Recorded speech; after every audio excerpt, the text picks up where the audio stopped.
তোমার আসলে লজ্জা নাই প্রেমা? তোমার লজ্জা করলো না নিজের প্রাক্তনের বিয়েতে এসে কবজি ডুবিয়ে খেতে? ছেলেরা এত নির্লজ্জ হয় জানতাম, কিন্তু তুমি এত বেহায়া, তাও পরে এসেছো এক পুরনো আমলের শাড়ি। লজ্জা লাগে না তোমার? বাহ রে, এত শখ করে দাওয়াত দিলা আর আমি আসবো না ভাবলে কি করে? তোমাকে বিয়ে করে কার জীবনটা ধ্বংস হচ্ছে সেটা অন্তত দেখি। মুহূর্তের মধ্যে সবার তীক্ষ্ণ নজর এসে পড়ল রুদ্র আর প্রেমার উপর। ইতিমধ্যে কানাকানি শুরু আর পূর্ব প্রস্তুতি চলছে। সমালোচনার কেন্দ্রবিন্দুতে পরিণত হয়ে উঠতে চলেছে জায়গাটা। রুদ্র প্রেমাকে বেশ কড়া কিছু কথা শোনানোর জন্য প্রস্তুত হয়, কিন্তু তার আগে প্রেমা গ্লাসের অবশিষ্ট জুসটুকু রুদ্রের মুখে ছুঁড়ে মারে। রুদ্রের অপমানিত মুখটা রাগে লাল হয়ে ওঠে। প্রেমার গালে সজোরে একটা থাপ্পড় মারে সে। এতক্ষণ সবাই চুপ করে থাকলেও এবার কানাকানি শুরু হয়। রুদ্র কটমট করে তাকিয়ে থাকে প্রেমার দিকে। তুই কি যাবে এখান থেকে? রাস্তার মেয়ের মতো আচরণ করিস না। খেতে এসেছিস, খেয়ে চলে যা। খেয়ে ছেড়ে দেওয়ার অভ্যাস আমার নেই মিস্টার রুদ্র মির্জা। তোমার বিয়ে আমি কিছুতেই হতে দিচ্ছি না। দরকার পড়লে আমি পুলিশ ডাকবো। আমার হবু শ্বশুর এসব পুলিশদের তার প্যান্টের ব্যাক পকেটে রাখে, আর তুমি আমায় পুলিশের ভয় দেখাও? Like seriously, get out of here. আমি কোথাও যাচ্ছি না। তুমি এই বিয়ে ভাঙবে নাকি আমি আরও সিন ক্রিয়েট করবো? রুদ্র কিছু বলতে যাবে তার আগে রুদ্রর হবু শ্বশুর আদনান রহমান সেখানে এলেন। বেশ রাগী দৃষ্টিতে আশপাশ পর্যবেক্ষণ করলেন তিনি। তারপর বিনয় সহিত প্রেমাকে বসতে বললেন। প্রেমা বলল, এই মেয়ে নাম কি তোমার? প্রেমা? ভয় পেও না, সত্যি বলো। আঙ্কেল, আপনি যার সাথে আপনার মেয়ের বিয়ে ঠিক করেছেন তার সাথে আমার প্রায় 4 বছরের সম্পর্ক। এমনকি আমার কথা দিয়েছিল আমাকে ছাড়া কাউকে বিয়ে করবে না, অথচ এখন আমায় মিথ্যে বলে আপনার মেয়েকে বিয়ে করছে। কারণটা হলো আপনার টাকা। তোমার কাছে কোনো প্রমাণ আছে? আমাদের বেশ কিছু ছবি আছে একসাথে। আজকাল কত ছবি তো মর্ফ করা যায়, কিভাবে বিশ্বাস করব তোমায়? আপনি একজন ক্ষমতাশালী নেতা, যদিও আমার আপনার চোখের উপরে সন্দেহ নেই, কিন্তু তবুও একজন ভালো মনের যোগ্যতা সম্পন্ন ব্যক্তিকে ডেকে চেক করে নিতে পারেন এটা মর্ফ নাকি আসল। আদনান রহমান কিছুটা অপমানিত বোধ করলেন। ছবিগুলো হাতে নিয়ে বিস্ফোরিত চোখে রুদ্রের দিকে তাকিয়ে আছেন তিনি। এই রুদ্র মাথা নিচু করে দাঁড়িয়ে আছেন। আদনান রহমান একবার তাকালেন বধূবেশে তাকা তার ছোট্ট কন্যা আদ্রিতার দিকে। আদ্রিতার চোখ ছলছল করছে। আদনান রহমানের কপালে ঘাম, চিন্তা ভাঁজ পড়েছে কপালে। আজ বিয়ে না হলে বড়সড় কোনো বিপদ আসন্ন। কি যে করবেন বুঝে উঠতে পারছেন না।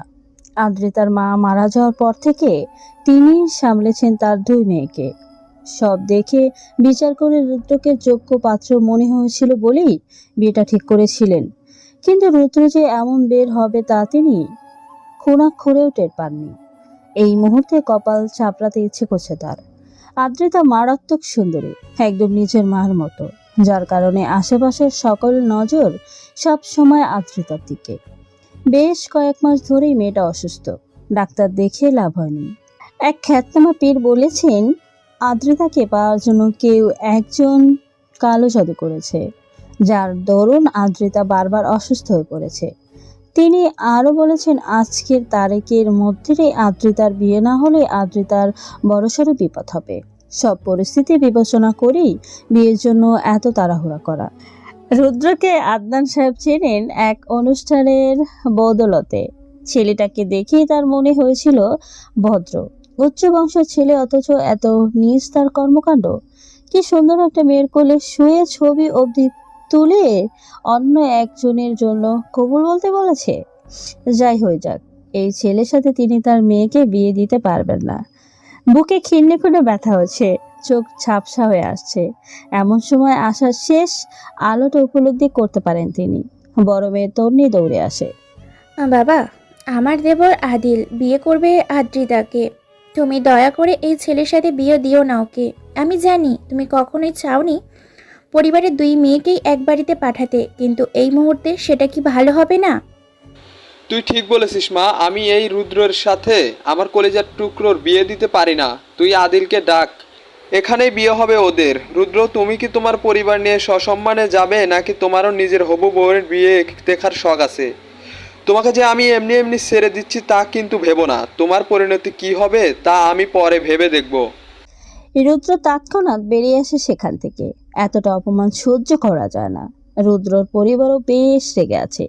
সোজা বাড়ির উদ্দেশ্যে রওনা হয় তারা। বিয়েটা মেয়ের বাড়িতে ঠিক করা হয়েছিল।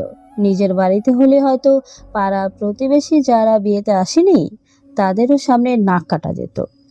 বিয়ে বাড়িতে সকলের মুখ একটু আগেও গম্ভীর ছিল, তবে এখন যেন সব স্বাভাবিক। সবার হাসি মুখের ভিড়ে একজনের ঠোঁটে দেখা যাচ্ছে শয়তানি হাসি। এত জাঁক চমকের মাঝে খুব সাধারণ সেই তীক্ষ্ণ হাসিটা কারো নজরের কেন্দ্রবিন্দুতে পরিণত হওয়ার কথা না, হচ্ছেও না। খুব সুন্দরভাবে বিয়ে সম্পন্ন হয়। আদনান রহমান খুশিতে কাঁদছেন। তার ছোট পরীটা আজ অন্য কারো ঘরে চলে যাবে ভাবতেই বিষণ্ণতা তাকে ঘিরে ধরছে। মেয়েটার মুখটা বারবার দেখছেন তিনি। সেই ছোট্ট মেয়েটা আজ কত বড় হয়ে গেছে। সবার অলক্ষ্যে চোখের জল ফেলেন তিনি। কিরে, কোনটা খাবি? স্প্রাইট নাকি স্পিড? থাম, বিরিয়ানিটা তো শেষ করতে দে। তুই কি রে, বিয়ে বাড়িতে এত খেলি, এখানে সে 3 প্লেট বিরিয়ানি খেলি, তাও তোর পেট ভরছে না? দেখ তো, ঝাঁটার কাঠি অথচ খাস হাতির মতো। নজর দিবি না শালা, তোর বিয়ে ভাঙার জন্য কত পরিশ্রম করলাম, আর তুই আমারে সামান্য 3 প্লেট বিরিয়ানি খাওয়াতেও কিপটামি দেখাচ্ছিস। আন্টি, দেখো তোমার ছেলে কিপটা। হেসে ওঠেন রুদ্রর মা আফিয়া চৌধুরী। পাশেই রুদ্রর বাবা রাদীপ চৌধুরী বিরিয়ানির স্বাদ নিতে ব্যস্ত। আফিয়ার খুশি মুখে আচমকায় হালকা বিষণ্ণতার ছাপ পায় রুদ্র। কি হলো মা, মন খারাপ তোমার? এত কিছু করার কোনো দরকার ছিল রুদ্ধ? আমরা সরাসরি বিয়েটা ভেঙে দিলেই হতো। এত লোক ডেকে অনুষ্ঠান করে অপমানিত হয়ে বিয়ে ভাঙার তো কোনো কারণ ছিল না। আচ্ছা মা, আমরা বিয়ে ভেঙে দিলে আদনান সাহেব যে অন্য কোনো ছেলের সাথে অদ্রিতার বিয়ে ঠিক করতেন না, তা কি তুমি নিশ্চিত? এই আদনান রহমানের মাথার সমস্যা আছে, বুঝছিস? নিজের মেয়ের মনের কথাও বোঝেনি। আর মেয়েটাই বা কি, একবার নিজের বাবাকে বলে তো দেখবে নিজের পছন্দের কথা। তা না করে তোকে হাতে আনলো, আর তুইও আমার সরল সোজা বাচ্চা রাজি হয়ে গেলি ওদের দুজনের বিয়ের ব্যবস্থা করে দিতে। এই মুহূর্তে প্রেমা বেশ রেগে গেল। মেয়েকে রাগ দেখিয়ে বলল, বারে, আর আমি যে তোমার সরল সোজা ছেলের জন্য লন্ডন থেকে ছুটে এলাম, সেটা বুঝি কিছু না আন্টি? রুদ্র জোরে হেসে ওঠে। প্রেমা আনমনি রুদ্রর হাসিটা খেয়াল করে। বুকে একটা তীক্ষ্ণ ব্যথা অনুভব করছে সে। দীর্ঘশ্বাস ফেলে ব্যথা কমানোর চেষ্টা করে। তারপর বিরিয়ানি খেতে খেতে কথা বলতে শুরু করে। তা আন্টি, তোমার ছেলের যে মানহানি হলো, এখন ওকে কেউ বিয়ে করবে? কেউ না করলে তুই আছিস না? হ, আমার ঠেকা। তোরা জিগাইছি, আমি আন্টিরে জিগাইছি। তুই চুপ থাকবি, শৈতান বান্দর একটা। রুদ্র হাসতে হাসতে গড়াগড়ি খায়। আচমকা ফোনের ভাইব্রেশনে কিছুটা চমকে ফোন হাতে নিল সে। স্ক্রিনে জলজল করতে থাকা নম্বরটা দেখে নিমেষেই ঘাম ছুটে যায় তার। ঢোক গেলে ফোনটা রিসিভ করে সে। আমি ভাবলাম তোমার জল্লাদ বাবা বোধহয় কল করেছে, তা বাসর ঘরে বসে হঠাৎ আমায় কল। বেশ, ধন্যবাদ দেওয়া শেষ। এখন আতিলের কাছে যাও, না হলে বেচারা আমাকে অভিশাপ দেবে এখন। আদ্রিতা হেসে কলটা কাটে। প্রেমা সরু দৃষ্টিতে তাকিয়ে আছে। রুদ্র কথা শেষ করা মাত্রই সে আবার খেতে ব্যস্ত হয়ে পড়ে। এখন 4 নম্বর প্লেট চলেছে তার। রুদ্র হা হয়ে দেখছে। আর কত খাবি হাতি? চুপ কর শালা সজারু, আমাকে খাওয়া নিয়ে খোটা দিবি না। তোর চেয়ে 20 কেজি কম আমার ওজন। তুই যে এত খাস, মোটা হস না কেন? খাবারগুলো যায় কই? তোর বাবার লকারে? তুই যা তো, যা, আমাকে শান্তিতে খেতে দে। আরে বের হবো তোকে নিয়ে, তাড়াতাড়ি খাওয়া শেষ কর। কই যাবি, তাও এই মাঝরাতে? তনয়া, শুভ্র, রেহান সবাই অপেক্ষা করছে। কি আমি এসেছি ওরা জেনেও গেছে? তোর পেটে একটা কথা থাকে না, বললামই তো, মাত্র 7 দিনের জন্য এসেছি। ওদের সাথে দেখা হলে তো 1 মাসেও দেশে ফিরতে পারবো না। লন্ডন তোর দেশ হলে এইটা কি বিদেশ? ভাব কম খা। তুই আসছিস আর ওরা জানবে না, ভাবলি কেমনে? চল তাড়াতাড়ি, না ওরা লাইট নিয়ে আমার বাড়ি ভাঙতে আসবে। প্রেমা খাওয়া থামিয়ে উঠে হাত ধুয়ে নেয়। আনমনি হাসে। এখনো কত গভীর তাদের বন্ধুত্ব, যেন চোখ বন্ধ করলেই ভার্সিটির লাইফের স্মৃতি ভেসে ওঠে চোখে। শুভ্র এক মনে সুর তুলছে গিটারে। তনয়ের গান আর রেহানের অপ্রয়োজনে বাদশাহর বিট দেওয়া, এসব থেকে হাসতে হাসতে একদিকে গড়াগড়ি খাচ্ছে প্রেমা। আর রুদ্র এলো 48তম জুটির ব্রেকআপ করিয়ে দেওয়ার আনন্দের ট্রিট দিতে। প্রেমা রুদ্রর কাজ দেখে মুখ কুচকায়। দেখিস এত ঝুটির অভিশাপ লাগবে তোর জীবনেও বিয়ে হবে না। না হলো তুই আছিস, তোরে দিয়ে কাপড় ধোয়ায় নিব, রান্না করে নিব, হাত পাকে তুই টিপে দিবি নাকি তার জন্য লোক রাখা লাগবে? বান্দরের বংশধর, দূর হয় এখান থেকে। তুই জলহস্তির বংশধর। এই তোরা থামবি? বিরক্ত হয়ে চেঁচে ওঠে রেহান।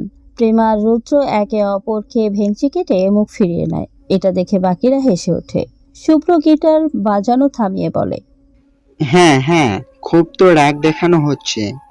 দেখবনি কয় ন্যানোক সেকেন্ড টেকে এই রাগ।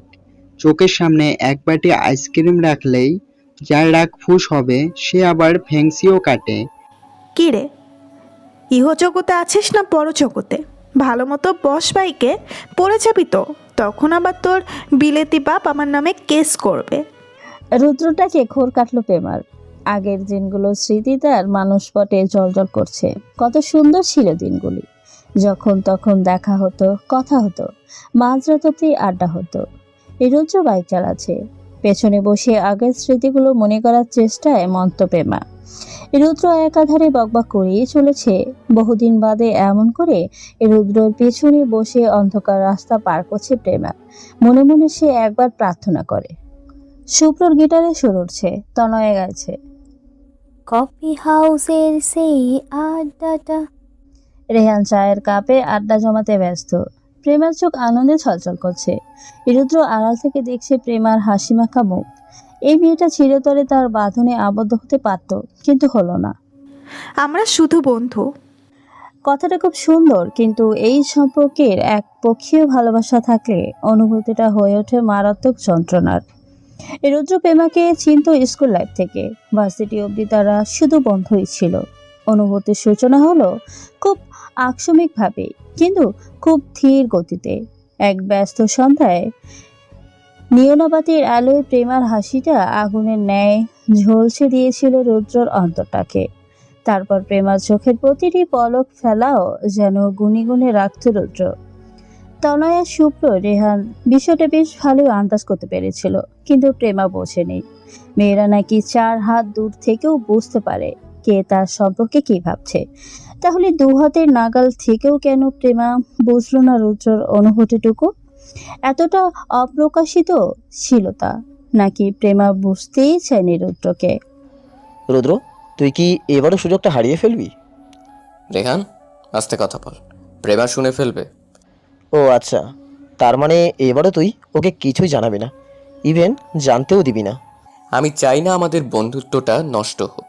প্রেমার আমার প্রতি কোনো ফিলিংস নেই রে। ফিলিংস নাই দেখাই তো ছুটে আইছে তোমার বিয়ের কথা শুই না। তোমার মিয়া হাজাইরা ভয়। যাও, বলা লাগবে না তোমার। কয়দিন পর একটা হ্যান আইরে বিয়া করবা, তখন তার বিয়েতে খাবার সাফ কইরো তুমি। রুদ্র দুঃখ দৃষ্টিতে তাকায় রেহানের দিকে। অবশ্য রেহান ভুল কিছু বলেনি। বয়স তো থেমে নেই। প্রেমাও বিয়ে করবে একদিন, হয়তো ছেলেটা রুদ্র হবে না। আর 7টা দিন পরে উড়ে যাবে রুদ্রর পাখিটা। ভাবতে বুকের মধ্যে ক্ষরণ অনুভব করে রুদ্র। এই যে রুদ্ধ, শোনো না, নেক্সট 7 দিনের জন্য দারুণ কিছু প্ল্যান করতো। চল কোথাও থেকে ট্যুর দিয়ে আসি। তুই দেশেই আসছিস 7 দিনের জন্য, 7 দিনের মধ্যে একদিন গেছেই, এখন হঠাৎ কি প্ল্যানিং করব আমি? সুন্দরবন যাই। তারপর একটা বাঘ এসে তোকে খেয়ে নি। তোর ছাতার মাথা, সবসময় আউল ফাউল কথা না বললে তোর হয় না? দেখ, 7টা দিনই তো আছি আমি, তারপর তো চলেই যাব। প্রেমের কথাটা তীরের মতো এসে লাগে রুদ্রর বুকে। সে কিছু বলে না, কেবল মাথা নেড়ে সম্মতি দেয়। শুভ্র ভ্রমণ বিষয়গুলো নিয়ে অগাধ জ্ঞান তার। বেশ কয়েকদিন ধরে এক জায়গায় যাওয়ার বেশ ইচ্ছে, কিন্তু এখনো কাউকে বলেনি। কি রে শুভ্র, কি এত ভাবিস? কিছু না রে, একটা জায়গায় যাওয়ার কথা ভাবছি। আজ সবাই বাসায় চল, এসব নিয়ে কাল সকালে দেখি। আচ্ছা ঠিক আছে। শুভ্রর কথার জবাব দিয়ে রুদ্রর দিকে তাকালো প্রেমা। চোখের ইঙ্গিতে স্পষ্ট বুঝে গেল রুদ্র। বিদায় অনুষ্ঠান শেষ করে প্রেমাকে নিয়ে আবারও ছুটে চলল। প্রেমা মেয়েটা পাগলাটে, এত কিছু খেলো তাও এখন তার রাস্তার পাশে আইসক্রিম খেতে হবে। রাত 3টায় কোন পাগল তার জন্য আইসক্রিমের স্টল নিয়ে বসে আছে আল্লাহে মালুম। মিনিট 20 পর এক চৌরাস্তার মোড়ে একটা আইসক্রিমের স্টল দেখতে পেল প্রেমা। সাথে সাথেই তার লাফালাফি শুরু। রুদ্র বাধ্য হয়ে বাইক থামিয়ে আইসক্রিম আনতে গেল। রুদ্রের অবাক লাগে, প্রেমা তাকে যেভাবে ট্রিট করে সেভাবে কোনো বন্ধুত্বের মধ্যকার সম্পর্ক হয় না। অনেকটা প্রেমিকার মতোই বিহেভ করে প্রেমা রুদ্রর কাছে আসলে। আর মনি এসব ভাবতে ভাবতে রুদ্র দুটো আইসক্রিম নিয়ে সামনে এগোলো। প্রেমা দৌড়ে এসে দুটো আইসক্রিমই রুদ্রর হাত থেকে নিয়ে এক দৌড়ে রাস্তার অপর পাশে। রুদ্র হালকা হেসে ধীরে ধীরে রাস্তা পার হচ্ছে। রাতের নিস্তব্ধতার রাস্তা, আচমকাই হেডলাইটের আলো এসে চোখে বাঁধে রুদ্র। রাস্তার ওই পাশ থেকে প্রেমার চিৎকার বুঝে ওঠার আগেই চোখ পড়ে বেসামালভাবে দ্রুত গতিতে এগিয়ে আসা ট্রাকের দিকে। ঘটনার আকস্মিকতায় কিংকত ব্যবিমূঢ় হয়ে পড়ে রুদ্র, পা যেন জমে গিয়েছে তার। শেষবার প্রেমার দিকে তাকালে আবিষ্কার করে ছুটে থাকা এক সুন্দরী রমণীর চিন্তিত আকর্ষিত মুখখানা। প্রেমা হাঁপাচ্ছে। রুদ্রকে ঠিক সময় না সরালে হয়তো কি বিপদ হতো। আর এই রুদ্রটা কি ছাগল? রাগ দেখে সরে না গিয়ে পাগলের মতো দাঁড়িয়েছিল। রুদ্র চুপ করে দাঁড়িয়ে প্রেমাকে দেখছে। এই দুর্ঘটনাটা তার মনে একটু হলেও সাহস দিয়েছে। এবার সে নিজের মনের কথা না জানিয়ে কিছুতেই প্রেমাকে যেতে দেবে না। রুদ্র, তুই কি দিন দিন ছাগল হচ্ছিস? একজনের প্রেমে পাগল হচ্ছি। কি তুই আর প্রেম? সত্যি? না, মিথ্যে। খুব মাথা ধরেছে রে। চল বাড়িতে যাব। আমি কোথায় থাকবো? আমার বাড়িতে। আমি তোর সাথে কেন থাকবো? রুষার ঘর ফাঁকা আছে, ওখানে থাকিস। আমার ঘরে থাকা লাগবে না। ইস, আমি কি সেটা বলছি? চল তো, চল। গুরু, কাজটা তো হলো না, অন্য কোনো মেয়েকে বলে দিলে হবে না? আমি যখন বলেছি ওই মেয়েকে লাগবে, তখন ওই মেয়েকে লাগবে। তোমরা যেভাবে পারো ওই মেয়েকে নিয়ে আসো, না হলে অশুভ শক্তিকে তুষ্ট করা যাবে না। আর ওর বন্ধুকে মারতে পারোনি, তাই না? না গুরু। ওর উপর নজর রাখো। মেয়েটাকে যে করেই হোক আমাদের আয়ত্তে আনতে হবে। আমি বলেছিলাম মেয়েটা দারুণ অতুর, সামলে রাখতে হবে। আমরা চেষ্টা করছি। কল কেটে দিয়ে শ্যামলা লোকটা পানির পিক ফেলে রাস্তায়। এই মেয়ের পিছু নিতে হবে। পাশে বসে থাকা ট্রাক ড্রাইভারকে টাকা দিয়ে নেমে পড়ে লোকটা। একটু দূরত্ব বজায় রেখে নিজের স্কুটারে করে রুদ্র আর প্রেমার পিছু নিতে থাকে। এই রুদ্র আর প্রেমা একটা বাসার সামনে এসে নামতেই লোকটা একটু দূরত্ব স্কুটার থামায়। দুজন ভেতরে প্রবেশ করলে লোকটা আবারও তার গুরুকে কল দিল। গুরু, ছেলে মেয়ে তো এক বাড়িতে এসে উঠেছে। কলিযুগ, ঘোর কলিযুগ। অবয়ব যেন আমাদের কার্যে পূর্বে কোনো আপদ না ঘটাতে পারে, সেদিকে নজর রাখ।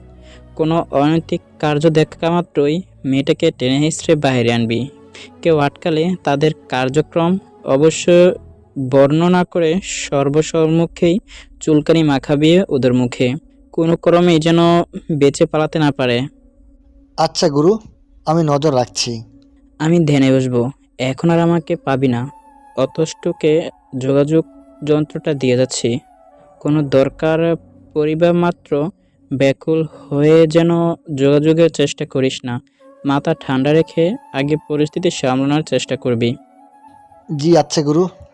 শ্যামলা লোকটা কল কেটে পকেটে পড়ে থাকা দূরবীন দিয়ে রুদ্র প্রেমার বাড়ির দিকে নজর রাখতে শুরু করে। রুষার বিছানায় মাত্রই বসেছে প্রেমা।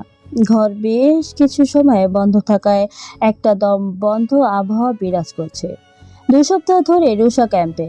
ঘরের জ্বালানাটা খুলে দিল প্রেমা।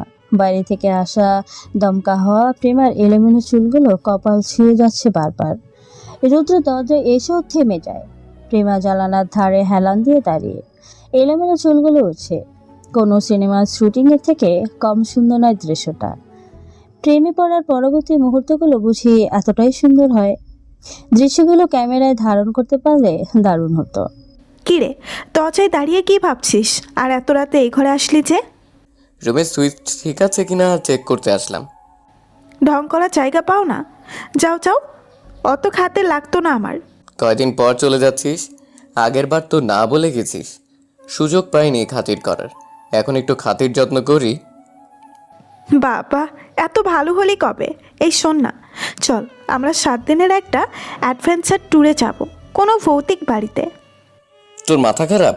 তুই জানিসই আমি ভূতে ভয়, না মানে আমার ভূত পছন্দ না।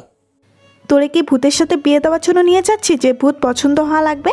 শুভ্রেরে বলে একটা ভালো স্পট বের কর, আমরা কালই রওনা দেব। আমারে কোন পাপের শাস্তি দিতেছিস? আমারে ছায়রা দে মা, এসব ভূত প্রেতের বাঁশ বাগানে আমি নাই। রুদ্রর কথায় প্রেমা হাসতে হাসতে পড়ে যেতে ধরে। রুদ্র ধরে ফেলে তাকে। প্রেমা হাসছেই। রুদ্রর ভূতের ভয় সেই আদিকাল থেকে। এমনিতেই রাত বিরাতে বাইরে ঘুরতে তার ভয় লাগে না, কিন্তু ভূতের নাম নিলেই তার ঘাম ঝরে। বিষয়টা এমন যে ভূতের নাম নেওয়ার আগ অব্দি রুদ্র একা একা কবরস্থানেও বসে থাকতে পারবে, কিন্তু ভূতের নাম নিলেই শেষ। বাথরুমে যাওয়ার জন্য আন্টিকে লাগবে। এই ভীত রুদ্রটাকে 2 বছর বড্ড মিস করেছে প্রেমা। হুট করেই লন্ডন চলে যাওয়ার সিদ্ধান্তটা এখন ভুল মনে হচ্ছে। সে চাইলেই তো থেকে যেতে পারতো এই চিরচেনা শহরে। নিজেকে কেন যেন প্রতারক মনে হয় প্রেমার। খুব সূক্ষ্ম একটা প্রতারণা সে করেছিল নিজের বন্ধুদের সাথে। কাউকে কিছু না জানিয়ে ওড়াল দিয়েছিল এক উন্নত শহরে, যার বাতাসে এখন মিশে আছে প্রেমার দীর্ঘশ্বাস। ব্যস্তযান্ত্রিক সে শহরে আর মন টেকে না প্রেমার। দূরে আজান দিচ্ছে, আজ আর ঘুমানো হলো না প্রেমার। মাথায় এখন রোমেরের ভূত ভর করেছে, আর এই ভূতকে ছাড়ানোর উপায় হলো আর এক ভূতের সাথে যত দ্রুত সম্ভব সাক্ষাৎ করা। শুভ্রকে বলে একটা ভুতুড়ে জায়গা খুঁজতেই হবে। নিফিউ পাড়ায় যাবি? এটা কি এই পৃথিবীতেই? বাংলাদেশের মেয়ে হয়ে বাংলাদেশের অলিগলি চিনস না? লজ্জা লাগা দরকার। লজ্জা লাগতেছে। এখন বল এটা কই? বাংলাদেশ মিয়ানমার সীমান্তের মধ্যবিত্ত এক দুর্গম স্থানে একটি গ্রামের পাশে এই জঙ্গলটি অবস্থিত। তেলাঙ্গাময় শাকাহাপং চূড়ারগা ঘেঁষা এই জঙ্গলটি বান্দরবান জেলাও মিয়ানমারের চীন রাজ্যে জুড়ে বিস্তৃত। একটা আর্টিকেল সেন্ড করছি মেসেঞ্জারে, পড় ওইটা, তাহলেই বুঝতে পারবি। জায়গা তো ইন্টারেস্টিং, কিন্তু ভিতর ডিম কি রাজি হবে? ওরে ম্যানেজ করা তো তোর বাম হাতের খেল। কেমনে ম্যানেজ করবি কর। আমার একার দায়িত্ব নাকি? তোরা সবাই মিলে কিছু প্ল্যান কর। আরে শোন, তুই গেলে ও এমনিই যাবে, কোনো প্ল্যান টেলান লাগবে না। হ, আমি তোর বউ লাগি। কি যে লাগিস তা তো ওই জানে। এই কি বিড়বিড় করতেছিস রে? তুই যা তো, ওরে ম্যানেজ কর, আমি প্যাকিং শুরু করতেছি। প্রেমা কল কেটে সারা ঘরে পায়চারি করতে থাকে। রুদ্র একটু আগেই ঘরে গিয়ে শুয়ে পড়েছে। মিনিমাম 1 ঘন্টা না ঘুমালে সে সারাদিন খেউখো করবে, মেজাজ থাকবে তুঙ্গে। এখন কি করবে বুঝে উঠতে পারছে না প্রেমা। আচমকা একটা শয়তানি বুদ্ধি খেলে যায় মাথায়। রুদ্রর ঘুম হলো কুম্ভকর্ণের ঘুম। বাড়িতে এখন আগুন লাগলে ওর ঘুম ভাঙানো যাবে না। রুদ্রর ঘরে ঢুকে ওর বেশ কয়েকটা কাপড় প্যাক করে নিল প্রেমা। রুদ্র বিছানায় মরার মতো ঘুমোচ্ছে। রুদ্রর বাবা মাকে নিজের প্ল্যান জানাতেই তারা হেসে ওঠে। সব ঠিকঠাক করে শুভ্রকে কল করে গাড়ি নিয়ে রুদ্রর বাড়িতে আসতে বলে সে। কিরে রুদ্ধর, বাড়িতে ডাকলি? তাও এত সকালে? তনিয়া আর রেহানকে তো প্রায় ঘুম থেকে টেনে তুলে নিয়ে আসলাম। আরেকজনকে তুলতে হবে, ঘুমের ঘরে আছে, পুরোটা তুলে গাড়ির পেছনে ফেলে আসতে হবে। কারে? রুদ্ধ, ওই 70 কিলোর আলুর বস্তা। আমার কি নিজের হাড়ের উপর মায়া দয়া নাই? তোরে একা তুলতে বলছি? দেখ ওই ঘুমাইছে চাদর আষ্টে পিষ্টে জড়িয়ে। এখন তুই চাদরের এক ধার ধর, আমি আরেক ধার, তারপর এভাবে গাড়িতে নিয়ে জাস্ট বলের মতো ছুঁড়ে মারা। It's so easy. শুভ্র ক্ষত বিক্ষত দৃষ্টিতে প্রেমার দিকে তাকিয়ে আছে।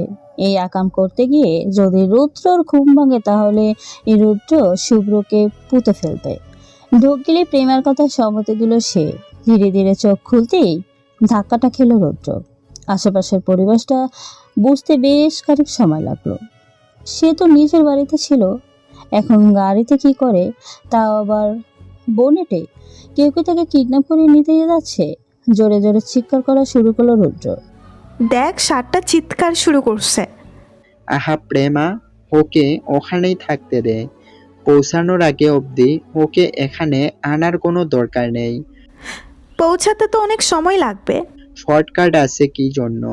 তাছাড়া সামনের হাইওয়ে পার করলে রাস্তা শুনশান, তখন স্পিডে গাড়ি চালানো যাবে। আচ্ছা তুই দেখে শুনে গাড়ি চালা, আমি বরং রেহানার তনয়ার সাথে একটু গল্প করি, ওই দুইটাই তো ঘুমই ভাঙেনি ঠিক মতো। আচ্ছা কর।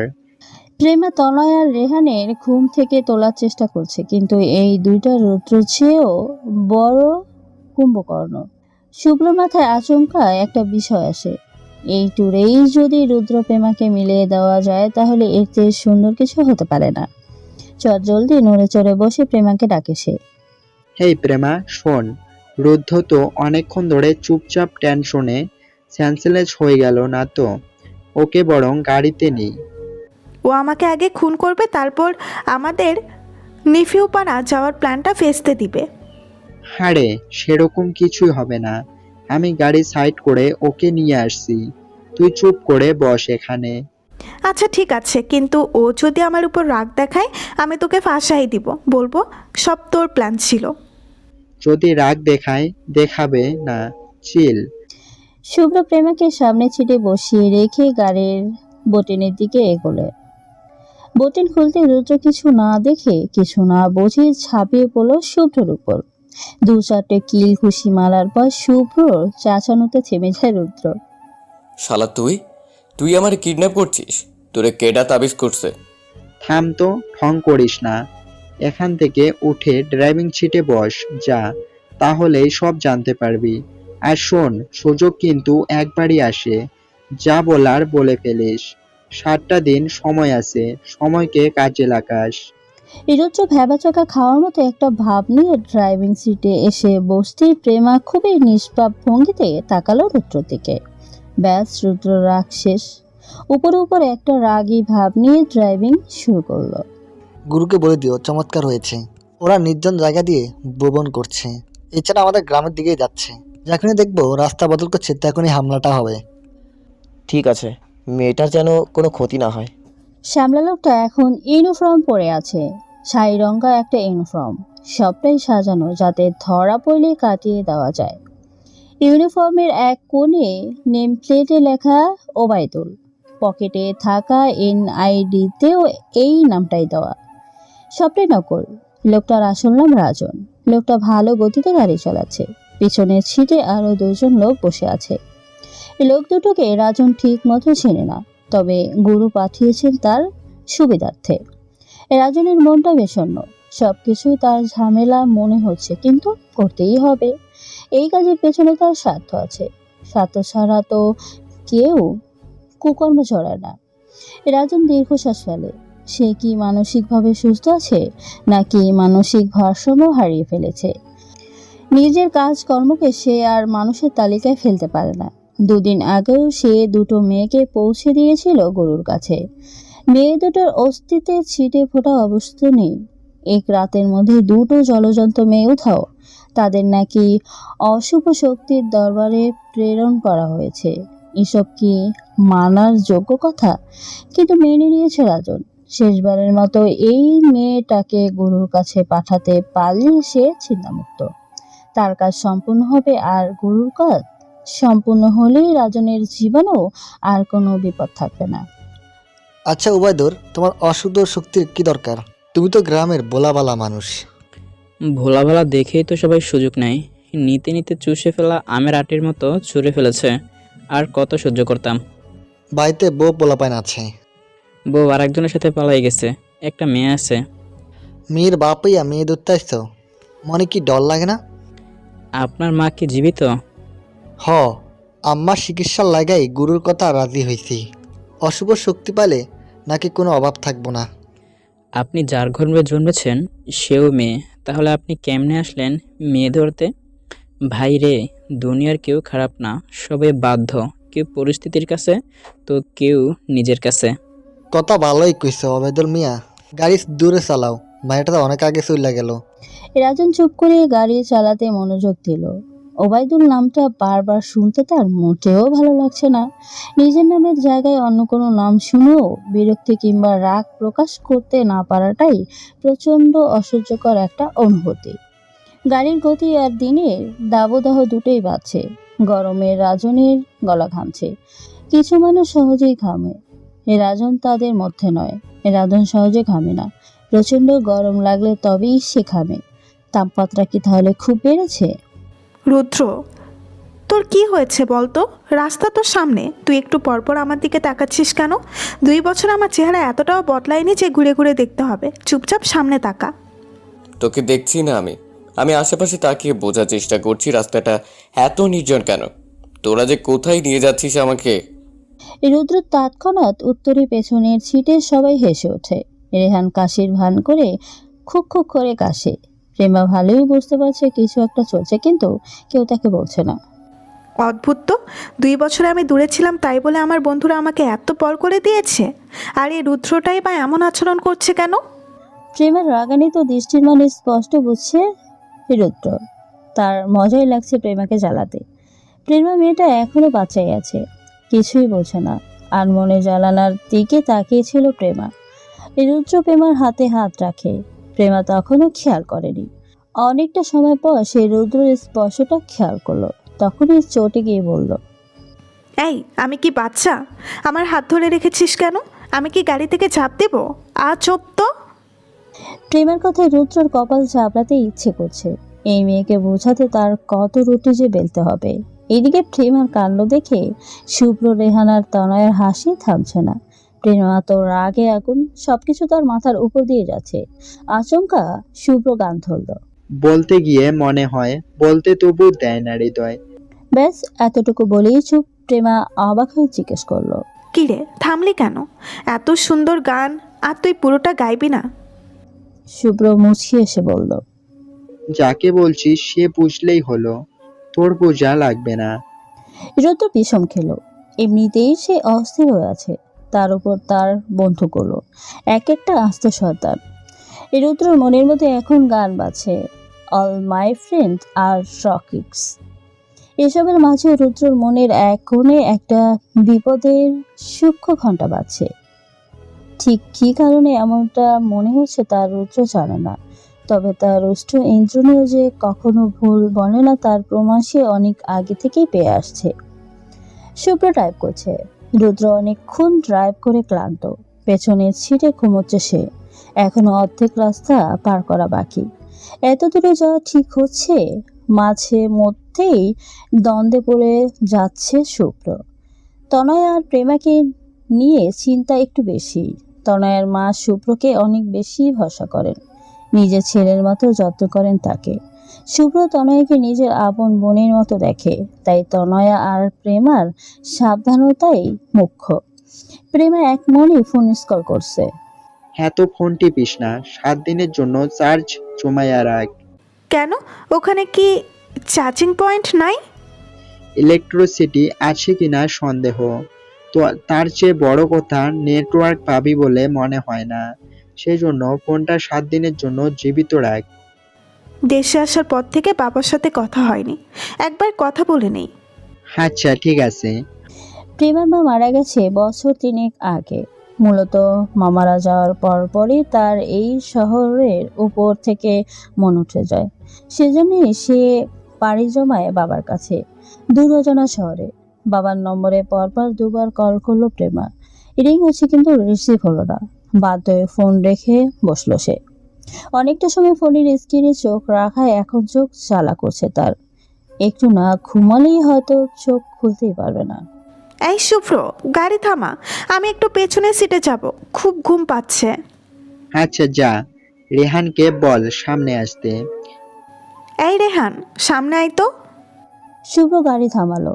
রেহান বসেছিল একেবারে সাইডে, মাঝখানে তনয়ার অপর সাইডে রুদ্র। রেহান গাড়ি থেকে নামতেই তনয়া নেমে পড়ে। তনয়াকে নামতে দেখে অবাক হয় প্রেমা। কিরে, তুই নামলি কেন? অনেকক্ষণ ধরে মাঝখানে বসে আছি, দম বন্ধ হয়ে আছে, আমি একটু জানালার ধারে বসবো। বাবা, আমি আসলাম আর জানালার ধারে বসতে ইচ্ছে হলো? এতক্ষণ কেন ইচ্ছে হয়নি? তোরা যে কি শুরু করেছিস আমার সাথে, সবাই মিলে আমাকে পর করে দিচ্ছিস। ওরে ড্রামা কুইন রে, তুই তো আমাদের পর করে চলে গেছিস। তোর জন্য যে একজনের হৃদয় জমে জমে পাথর হয়ে গেছে তা যদি বুঝতি, আই শেষের দিকে কি বিড়বিড় করলি? তোরা এই বিড়বিড় করিস কেন এখন? আগে তো এই বাজে অভ্যাস ছিল না। চুপচাপ বস, যা। প্রেমা মাঝখানে বসলো। রুদ্র জানালার সাথে হেলান দিয়ে বেয়ে করে ঘুমাচ্ছে। শুভ্র সামনে থেকে মুচকি মুচকি হাসছে। প্রেমা পাশে বসতেই রুদ্র একবার চোখ টিপ টিপ করে প্রেমাকে দেখে নিল। তারপর জানালার পরবর্তীতে প্রেমার কাঁধে হেলান দিল। প্রেমা ভেবেছে রুদ্র ঘুমের গড়ে আছে। সে বকবক করতে লাগলো। 80 কিলোর বস্তা একটা, হেলান দেওয়ার জন্য আমার কাঠটাই পাইলি রে সার। উফ, সারটা শেষ আমার। কোন চালের ভাত খাই আল্লাহ মালুম। প্রেমার বকবক থামছেই না। রুদ্র সবটাই শুনছে আর মনে মনে ফুঁসছে, মনে মনে বলছে, একবার খালি হাতের নাগালে আইসো বান্ধবী, তোমারে দিয়া 10 ডজন কাপড় ধুয়ে নিব। তবে রুদ্র যে খুব খারাপ লাগছে তা না। বন্ধু হিসাবে হয়তো এই কাঁধে বহুবার মাথা রেখেছে সে, কিন্তু একতরফা প্রেমিক হিসেবে এই অনুভূতিটা মারাত্মক। হৃদয়ের স্পন্দনের গতিটা যেন ক্ষণে ক্ষণে বাড়ছে। রুদ্র আবছা ভাবে শুনতে পাচ্ছে নিজের হৃদয় স্পন্দের ধুকধুক শব্দটা। আচ্ছা, প্রেমা কি অনুভব করছে তার হৃদয় স্পন্দনের এই ঊর্ধ্বগতি? রুদ্র বন্ধ চোখে প্রেমার মায়াবী মুখটা ভাসছে। বন্ধুত্বটা দীর্ঘদিনের, অথচ ভালোবাসার অনুভূতিগুলো মাত্র কয়েক বছরে। এই রুদ্রের ভালোবাসার ভাগ্যটা বড্ড খারাপ। যখনই সে প্রেমাকে একটু একটু করে ভালোবাসতে শুরু করলো, ঠিক সেই সময়তেই প্রেমা উড়াল দিল, তাও হঠাৎ করে। প্রেমা চলে যাওয়াটা মেনে নিতে বড্ড সময় লেগেছিল তার, কিন্তু সে কি আদৌ মানতে পেরেছিল? পারেনি। প্রতিক্ষণ প্রতি মুহূর্তে প্রেমার স্মৃতিতে ডুব সাঁতার কেটেছে সে। ভাই উবাইদুর, অনেকক্ষণ তো ড্রাইভ করলা, এখন আমার চালাইতে দাও। তোমার মেয়ের সাথে কথা বলতে ইচ্ছে করে না। মেয়ের কথা মনে পড়ে বলেই তো এইসব করছি। মানে? আমার মেয়ের বয়স 12 যখন আমার স্ত্রী আমাকে ফেলে চলে যায়। ছোটোখাটো কাজ করতাম। মেয়ে সারাদিন বাসায় একা। একদিন বাড়িতে ঢুকে দেখি সারা মেঝে রক্ত। ঘরের ভেতর ঢুকতেই দেখি আমার বাচ্চা মেয়েটার মাথা এক পাশে, শরীর অন্য পাশে, সারা মেঝে রক্তে লাল। পাগল হয়ে গেছিলাম। কত সময় পাগল ছিলাম জানা নেই। গুরুর সাথে দেখা, তিনি জানালেন আমি আমার মেয়েকে ফিরে পেতে পারি, সেজন্য এসব করছি। অশুভ শক্তি আমার চাই না, শুধু নিজের মেয়েটারে নিয়ে বাকি জীবন কাটাতে চাই। আপনার লাগা মন খারাপ করব কি না বুঝতেছি না, তবে গুরুর যথেষ্ট ক্ষমতা আছে বলে মানি। অবশ্যই গুরুর ক্ষমতা আমরা শাসককে দেখি নাই। যাই হোক, গুরু হয়তো পারবেন তোমাকে তোমার মেয়েকে ফিরিয়ে দিতে। রাজন চুপ হয়ে যায়। তার এখনো নিজেকে স্বাভাবিক মানুষ মনে হয় না। কোনো স্বাভাবিক মানুষ এত ক্ষীণ কাজ করতেই পারে না। একটা মেয়ের বাবা হয়ে অন্য মেয়েকে বলির পাঠা বানানো কি কারোর পক্ষে সম্ভব? এত নিচে কি করে নেমে গেল সে? না, এসব ভাবলে চলবে না। মেয়েটা যত দ্রুত চিকন কালার বনের দিকে এগোবে তত রাজনের সুবিধা। সহজেই মেয়েটাকে ধরাশায়ী করে ফেলা যাবে, কিন্তু সমস্যা হলো মেয়েটা 4 বন্ধু। ছেলে 3টাকে কোনোভাবে অন্যদিকে সরানো গেলে চিন্তা থাকতো না। চিকন কালার বনে পৌঁছে সে ব্যবস্থাও করা যাবে। আপাতত এগোনো যাক। রুদ্র, এই রুদ্র, ওঠ না। কি মরার মতো ঘুমোচ্ছিস? আমার কাঁধ ব্যথা হয়ে গেল। আহা, জ্বালাস না তো একটু আর। তুই উঠবি নাকি ঘুষি মারবো? দজ্জাল রে দজ্জাল, এমন মেয়ে যার ঘরের বউ হবে তার কপাল তো পুড়ছে। তোর ঘরের বউ তো হচ্ছি না, ওঠ। প্রেমের কথায় রুদ্র মুছিয়ে আসে, মনে মনে বলে, হবে তো আমারই বউ। দরকার পড়লে এবার কিডন্যাপ করে নিয়ে গিয়ে বিয়ে করব। রুদ্র উঠতে নিতেই হঠাৎ শার্টে টান লাগে। প্রেমা চুল রুদ্র শার্টের বাটনে আটকে আছে। দেখ, তোর চুল অব্দি আমাকে ছাড়তে চাইছে না, আর তোর আমাকে দূরে সরানো তাড়া। তোর শার্ট বেহাইয়া। প্রেমা চুল ছাড়াতে গিয়ে আরো প্যাঁচ লাগিয়ে ফেলে, কিন্তু তাও সে রুদ্রকে হাত লাগাতে দেবে না। এসব দেখে তনয় আর রেহান আর শুভ্র যে হাসতে হাসতে গড়াগড়ি খাচ্ছে, সেদিকেও খেয়াল নেই তার। সে এক মনে চুল খুলতেই ব্যস্ত। একসময় হাঁপে উঠে রাগ করে চুল টেনে ছিঁড়ে ফেলে। এই প্রেমা, তুই আসলেই পাগল। পারছিস না যখন আমায় বললেই পারতি। নিজেকে কষ্ট দেওয়ার তো কোনো কারণ ছিল না। আমি কি করব না করব সেটা তোর থেকে কেন শোনা লাগবে? প্রেমার কথাটা মজা করে বললেও তা মোটেও ভাল লাগেনি রুদ্রর। প্রেমার মুখে কথাটা শোনার পর তার মুখ অনেকটাই মলিন হয়ে যায়। মলিন কণ্ঠে শুভ্রকে ডাকে সে। এই শুভ্র, আমি ড্রাইভ করে, এখন তুই রেস্ট নে। হারে দরকার নেই। থামাতে বলছি, থামা। শুভ্র বুঝতে পেরেছে ব্যাপারটা, তর্কে না গিয়ে গাড়ি থামিয়ে দিল সে। গাড়ি থেকে নেমে রুদ্রকে এক পাশে নিয়ে গিয়ে বলল, দেখ রুদ্র, প্রেমা মজা করে বলেছে, অন্যভাবে নিস না, সুযোগটা এভাবে ছেড়ে দিস না, ভেবে দেখ কিছুক্ষণ। এই রুদ্র রাগ কমেনি এখনো, অবশ্য এটাকে রাগ বলা চলে না, বড়জোর অভিমান বলা যায়। কেননা এর আগেও বহুবার প্রেমা তাকে খোঁটা দিয়েছে, তাতে কখনো রুদ্রর মনে কোনো প্রভাব পড়েনি। কিন্তু এবার সবকিছু ভিন্ন, অনুভূতি আর অনুভূতির প্রকাশ সবকিছুই এক ভিন্ন আঙ্গিকে উপস্থিত হচ্ছে। কিছুটা দূরে একটা দোকান দেখতে পেল রুদ্র। এতটা রাস্তা পেরিয়ে এসে এখানে দোকান, এরপর বোধহয় কোথাও দোকান পাওয়া যাবে না। এখান থেকে কিছু কিনে খাওয়া দাওয়া সেরে ফেলতে পারলে বাঁচা যায়, এই ভেবে গাড়ি থামালো রুদ্র। কিরে রুদ্র, গাড়ি থামালি যে? ওই যে দেখ রেহান, দোকান, চল কিছু নাস্তা কিনে আনি। শুভ্র তো খাবার এনেছে। সেসব ওখানের জন্য জমিয়ে রাখ, সব তো শুকনো খাবার। এখান থেকে আপাতত কিছু খেয়ে যাই। আচ্ছা ঠিক আছে। সবাই না হয় একটু বের হয়ে বাইরের বাতাস খেয়ে আসি, অনেকক্ষণ তো গাড়িতে বসে থাকা হলো। ঠিক বলেছিস। এই রুদ্রর কথা শুনে সবাই এক এক করে গাড়ি থেকে নামলো। রুদ্র প্রেমার থেকে একটু দূরে দূরেই থাকছে। এটা যে সে ইচ্ছে করে করেছে এমন না, প্রেমার প্রতি তার অভিমানটা অনেক আগেই থেকেছিল।